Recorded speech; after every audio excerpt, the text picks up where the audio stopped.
만나고 싶은 스님이나 제가자를 초대하는 단박 인터뷰 순서입니다. 지난 1980년 당시 신군부가 불교계 정화를 명분으로 전국의 사찰을 수색하고 스님들을 강제 연행해 고문과 가혹 행위를 저지른 사건, 바로 12.7 범난입니다. 12.7 범난 35주년을 맞아 범난 피해자 대표이자 월정사 부주지 원행 스님이 당시 체험담을 책으로 펴냈습니다. 원행 스님을 전경윤 보도국 교계문화부장이 만났습니다. 네, 스님 안녕하십니까? 안녕하십니까? 네. 네, 스님 오늘 이렇게 스튜디오에 나오셨는데요. 이번에 책을 내셨지 않습니까? 12.7 불교 범난 이 책을 내셨습니다. 그동안 이제 12.7 범난 피해자 대표로서 당시 상황에 대한 어떤 생생한 증언을 담은 그런 내용을 책에 담고 있는데 이 책을 내게 된 그 배경부터 좀 설명해 주시죠. 부끄럽습니다. 네. 이렇게 초청해 주셔서 감사합니다. 네.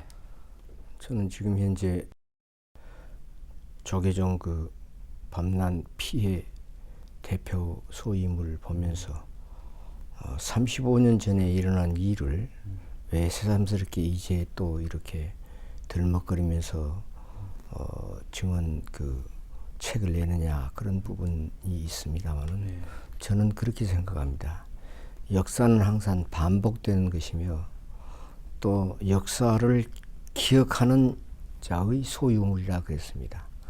한국 불교 1600년사에 있어서 12.7 불교 범난 같은 그런 치욕스러운 그런 것은 없었기 때문에 이것을 그 후학들이 이것을 꼭 기억하면서 우리가 수행을 해야 됐다. 그런 뜻으로 이번에 책을 내게 됐습니다. 네.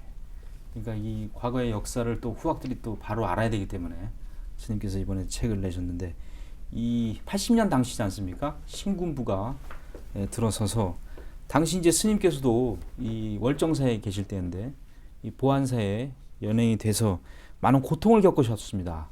당시 상황을 좀 말씀해 줄 수 있습니까?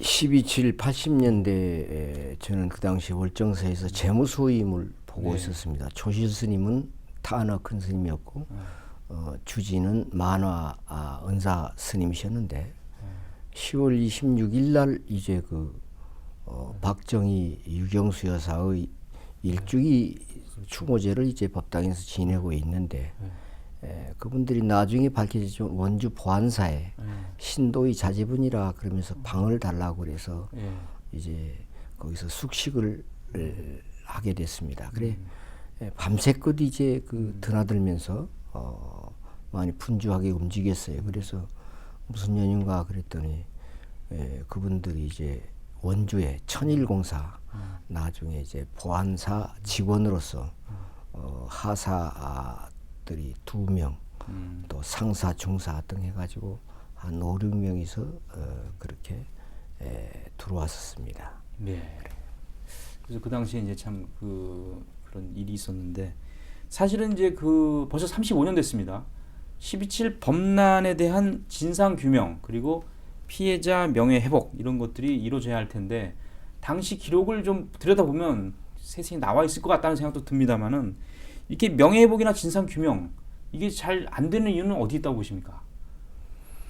저도 이제 그 피해자로서 어디에 이제 이 매듭이 맺혀져 있는지는 모르겠습니다만은 5.18과 또 여러 가지 그런 부분과 과거진상위원회에서 규명이 되고 배상이 되고 또 국가에서 그걸 사과를 하고 또 유감 표명을 했는데 특히 불교의 12.7 범난에 대해서는 이렇게 피해자만 있지 가해자나 어떤 그런 부분은 전혀 진전이 되지 않아서 그것이 개인의 일이 아니고 한국 불교 종단의 일이고 국가 권력에 의한 일이기 때문에 여간 조심스럽고 다만 이러한 그 증언록도 남겨놓지 않으면은 수행인으로서 막 그 참여를 하고 인연으로 돌리기에는 너무나 좀 후학들이 안타까운 부분이 있어서 피를 들게 되었고 책을 내게 되었습니다. 네. 자 그렇다면 이 12.7 범난이 우리에게 주는 교훈, 메시지 그리고 불교계가 앞으로 어떻게 나가야 하는가 이런 거에 대해서도 우리가 좀 인식을 해야 될 것 같거든요. 물론 국가 권력에서 그렇게 약체이기 때문에 그런 부분이 있습니다. 그 당시 정단 내부의 개운사 조계사 여러 해를 이제 정단 내부에 그런 부분도 있었고 부처님 말씀에 사자 신중충이란 그런 말씀이 있습니다. 예. 결국 내부의 어떤 그런 부분으로 인해서 교란이 되고 그것을 획책을 당하고 유인을 당하고 그렇기 때문에 우리가 국민을 향하고 중생을 향하고 보살도를 행하는 데 초점을 수행에 초점을 두어야지 권력과 그런 곳에 눈을 뜨게 되면은 예. 과거의 여말에 그 불교의 피폐상과 유생들한테 당했던 그런 이시조선 500년 동안의 억불숭이 정책이 일어난 이유가 무학대소로부터 분명히 이성계가 나라를 세울 때 국교를 불교로 하고 한양으로 서울을 하되 4대 성문에도 불교 큰 법당을 지어라. 그러나 그것이 불교의 그러한 피폐상 때문에 예. 도저히 이루어지지 않았습니다. 예. 그런 것을 전철을 밟지 않으리라고는 보지 않을 수 없습니다. 예, 그렇죠. 자, 그리고 스님이 이번에 이제 그 범난에 대한 그 어떤 뭐 일종의 회고록을 펴내셨습니다만은 그동안 이제 월정사에서 출가하신 이후 구법 여정을 담은 산문집을 이번에 또 내셨어요. 제목이 눈썹 돌리는 소리인데 이 책은 또 어떻게 내셨습니까? 부끄럽습니다. 그 원래 타나큰 스님께서는 설청구민하고 부처님의 원전인 화엄경에만 의존하라 그랬는데 제가 이번째 이제 범난집하고 네 번째 산문집을 내게 되는 것은 현대는 이제 구설로서만 되는 그런 주력과 주문과 참선으로 되지만 일선 포교에서는 그런 것이 필요한 그런 부분이 있기 때문에 이번에 눈썹 돌리는 소리라는 그런 산문집을 한 건 더 첨부해서 내게 되었습니다. 아, 예, 그렇군요.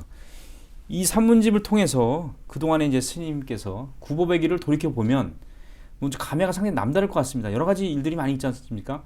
어떻습니까?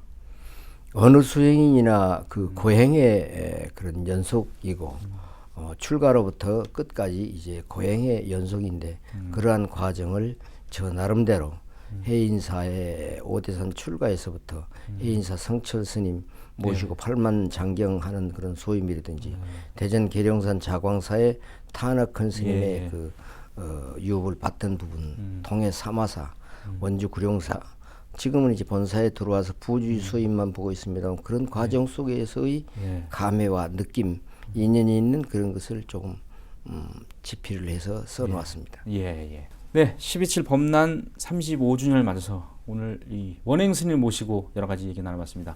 스님 오늘 말씀 대단히 고맙습니다. 감사합니다.